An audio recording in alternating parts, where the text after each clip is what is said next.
Today let us talk about propaganda.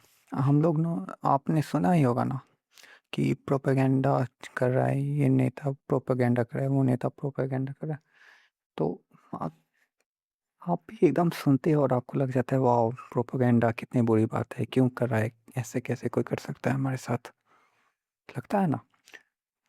लेकिन क्या सही में प्रोपेगेंडा करना बुरा है, अच्छा है? और ये प्रोपेगेंडा आखिर है क्या? चलिए आज समझते हैं।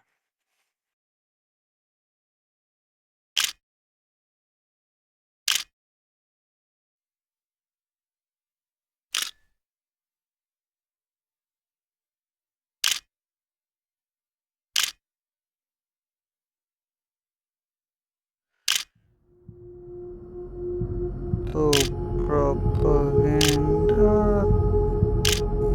का इस्तेमाल तो हमेशा से होता था। आप कभी भी किसी को परsuade करते हो कुछ भी करने के लिए, तो उसके लिए ना आप एक परsuasion का मेथड का यूज़ करते हो। उसी मेथड को अगर थोड़े स्केल पे कर दो तो उसको हम लोग प्रोपेगेंडा बोल देते हैं। You know, word play. और प्रोपेगेंडा बोल के उसके खिलाफ भी प्रोपेगेंडा ही ना होता तो प्रोपेगेंडा को as a means of persuasion लेके चलते हैं। तो ना अब हम लोग को ना यहाँ ये समझना है ना कि हम लोग को प्रॉब्लम क्यों हो रहा प्रोपेगेंडा से। क्योंकि वो हमें पसंद नहीं आया इसलिए हमारा प्रोपेगेंडा हो गया। बट रियलिटी थोड़ा कॉम्प्लिकेटेड हो जाता है अगर आप इसी को थोड़ा सा डिवाइड करेंगे। मान लीजिए कि आपने चुनाव में वोट दिया और वोट देते टाइम आपने इसलिए वोट दिया क्योंकि वो बहुत नीचे जो नेता था वो बहुत नीचे से, मतलब छोटे काम करता था पहले बचपन में। हम मतलब वैसा जिसका कि समाज में इज्जत ना हो वैसे काम करता था, जिसको कि उस समाज छोटा समझता है ना। अब यहाँ पे वर्क साथ फेयर ही वो तो कर ही सकते, लेकिन आप उसको वोट दे रहे हो क्योंकि वो छोटा काम से स्ट्रगल करके इतना बड़ा नेता बना है जो कि पीएम के लिए खड़ा हो रहा है। लेकिन बाद में आपको इस बात से प्रॉब्लम हो जाता है कि वो फॉरेन में जाके मिनिस्टर से बात क्यों नहीं कर पा रहा इंग्लिश में। सर प्लीज़ समझिए कि आप स्टार्ट में वोट इसको किस लिए दे रहे थे, और अभी आप दे रहे थे कि वो स्ट्रगल करके आए। तो आप ये समझिए ना सर कि आप स्ट्रगल करके नेता बने हो, आप चाह रहे हो उससे कि वो सब कुछ जान ले, वो इंग्लिश में जाके बात करे, फिर चाइना में जाके फिर चाइनीज़ बोलोगे बात करे। ओके, और आप फिर वैसे को तो वोट दोगे नहीं जो कि बाहर से आया, आप बोलोगे इसको तो पता नहीं ज़मीनी हकीकत। एक्सपेक्टेशन समझिए सर, इंसान है तो भगवान बनाने की ज़रूरत नहीं। और हम लोग जब भी भगवान बनाते हैं तो फिर परफेक्ट होना इट्स प्रिटी डिफिकल्ट। वो था ना, आप हम लोग बैठ के कुछ भी बात कर लेकिन अभी प्रोपेगेंडा के कारण हम लोग सब जानते हैं भाई वो मोबालाइज कैसे किया जाता है मासेस को। उससे अच्छा तो कोई नहीं करता था ना। ये नहीं, बहुत कोई करता है। सॉरी, कट, किस कट कर, या फिर कोई भी लीडर हो, अच्छा हो या बुरा हो, तो मासेस को जो मोबिलाइज कर पाए उसके लिए उसको प्रोपेगेंडा यूज़ करना पड़ता है। उसके लिए आप इमेज बनाते हो, नहीं तो बाकी तो सब कुछ हटा दो तो क्या एक इंसान है वो। और इंसान आपके जैसा मेरे जैसा किसी के जैसा इंसान है। उसने कुछ कर लिया, वहाँ रिजल्ट आ गया, फिर उसके कारण आप उसको देख पा रहे हो।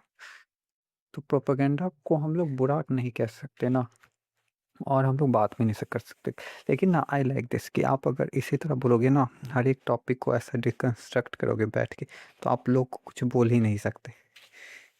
तो have some fun, to have some fun you need topic, और to have topic for gossip you need this propagandas, और ये नेता ने वो कर दिया, वो नेता ने ये कर दिया। नहीं तो फिर आप तो बैठ के क्या ऐसे ही 10 टॉपिक पिकअप करोगे। तो ऐसा सीरियस होने की बात नहीं है। अब मेथड क्या होता है प्रोपेगेंडा का? तो मेथड हो सकता है न्यूज़पेपर हो गया, मीडिया, मीडिया हो गया। अब मीडिया में देखिए, हम बस न्यूज़ चैनल्स की बात नहीं करें, मीडिया, हर एक मीडिया जो कुछ भी आप कवर कर रहे हो, हर एक चीज़ का एक कॉस्ट होता है। ये तो हमने पहले भी सुना है ना, एक अपॉर्चुनिटी कॉस्ट होता है। तो आप जब भी कुछ करते हो उसके कारण आप कुछ छोड़ रहे होते हो। तो आप जिस चीज़ को नहीं कवर करते वो दब गया, और जिस चीज़ को आपने कवर किया वो हाईलाइट हो गया। जिस चीज़ की बात हुई वो दिखा, और इसके कारण इसका वह विज्ञापन, प्रचार। तो आपने एक चीज़ का प्रचार कर दिया, दूसरी चीज़ का नहीं किया। तो डिफरेंस यही है प्रोपेगेंडा। इसी डिफरेंस के कारण व्यूअर्स को क्या लगेगा, उनके लिए तो याद उनको एक ही चीज़ के बारे में रहेगा ना। तो यह है प्रोपेगेंडा। आप किसी भी चीज़ को इम्पोर्टेंस दे दो, तो उसके लिए आप किसी चीज़ को नज़रअंदाज करते हो। और जैसे आपने किसी चीज़ को नज़रअंदाज किया, चाहे आप जानो या ना जानो, तो वो किसी के लिए प्रोपेगेंडा हो सकता है। सबके लिए अपना एक सिस्टम ऑफ ट्रूथ इंडेक्स रहता है, जहाँ पे वो बोल सभी जज करते हैं कि ये हमारे लिए कितना सही है। यूनिवर्सल ट्रूथ लेके आप फिर बैठ जाओ कि हाँ, ये यूनिवर्सल ट्रूथ है, तो वैसा कुछ ही नहीं यूनिवर्सल ट्रूथ मिलेगा, बाकी सब सब्जेक्टिव ही रहता है हर एक के लिए। ऐसा था ना कि आप इंटेंशन और रिजल्ट में आप किसको इम्पोर्टेंस दे रहे हैं, ये भी आपको सोचना पड़ेगा। क्योंकि अगर एक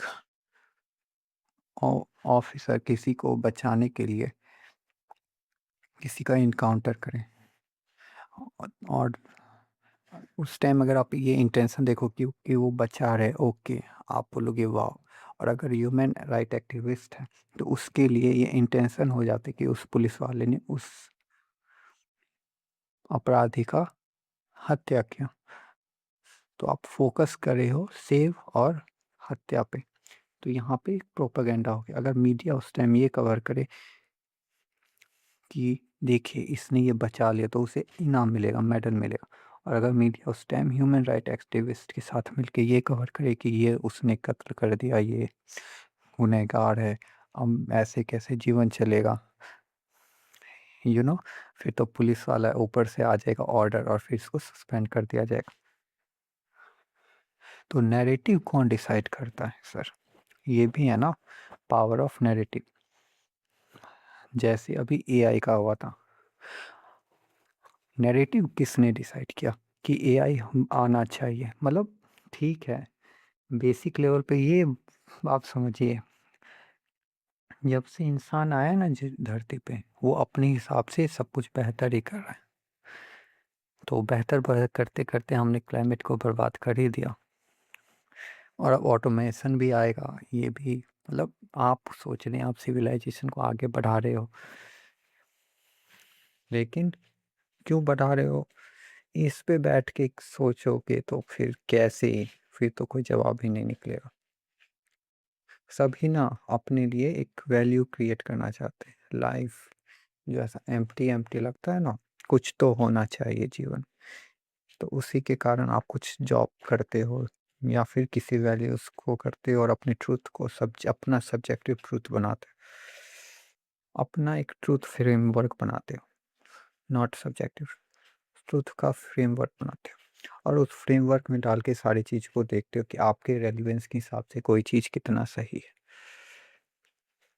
एक फंडामेंटल ट्रूथ तो फिर सर बहुत कम होता है ना। वो कुछ ही चीज़ हो सकती है जिसको कि आप गलत बोल दो, नहीं तो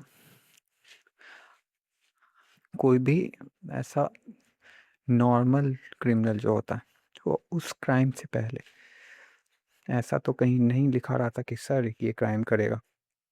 है कि sir he is the criminal. अगर वो पहले से ही ट्रुथ की तरह ऐसा क्रिमिनल आ जाता ऑब्जेक्टिवली, मतलब पिन पॉइंट आ जाता ना, ऐसा नस लिखा रहता कहीं, तो कोई और बात होती, वरना तो क्राइम वहाँ उसने क्राइम कर दिया, उसके बाद वो क्रिमिनल हो गया। उससे पहले और उस घटना के बाद वो क्या था? प्रोपेगेंडा है सर। आप क्रिमिनल बोल सकते हो, लेकिन फिर ह्यूमन राइट एक्टिविस्ट वाले आके उस पे हंगामा भी करते हैं। तो what is truth, what is not, you don't know, I don't know. और ये हक भी नहीं देना चाहिए ना किसी को कि वो उसने कहा तो हाँ सर ये सही है, ऐसा नहीं कर सकते। तो फिर से please take a deep breath, calm your mind, और अब आपको जो डिसीजन लेना है वो लीजिए। Thank you.